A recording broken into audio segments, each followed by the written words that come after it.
boy who was left out.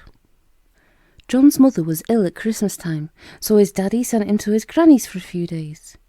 John was unhappy because although he loved his granny, it was horrid not being at home for Christmas, and besides, he would miss going to his cousin's party and to his friend Harry's party too. Granny gave him as nice a Christmas as she could. After Christmas, when John was looking out the window one morning, he saw a cart going by carrying a most enormous Christmas tree. "Look, Granny," he cried, "what is that big Christmas tree for?" "That's for the children's party at the village hall," said Granny. "Mrs. Jolly always gives a party to all the village children after Christmas, and they have a fine Christmas tree." "Shall I be asked too?" said John eagerly. "No, you haven't been asked," said Granny. "You aren't really one of the village children, you see, and besides, Mrs. Jolly doesn't even know you're here with me." Poor John. He was to be left out of Mrs. Jolly's party too, as well as out of the parties he'd really been asked to. It was a real shame. He wondered what sort of toys Mrs. Jolly would put on the tree, how lovely it would look, all lit with candles and dressed with bright ornaments and toys.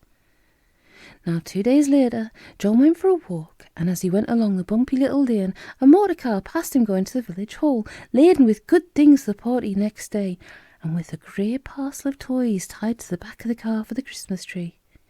And you know what happened when the car passed John? It went over a big hole in the lane, and the parcel of toys burst open.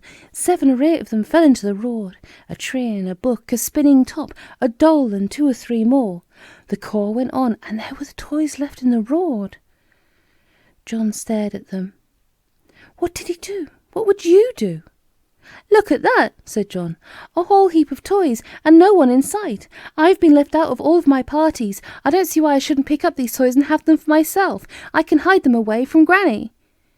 He picked them up, but on the way home he began to think hard. It's a horrid thing to do. It isn't honest. These toys are meant for the other children, and they will have to go without. It's nobody's fault that I am left out of the village party. I shall take the toys to the hall and give them to the people there who are decorating the tree.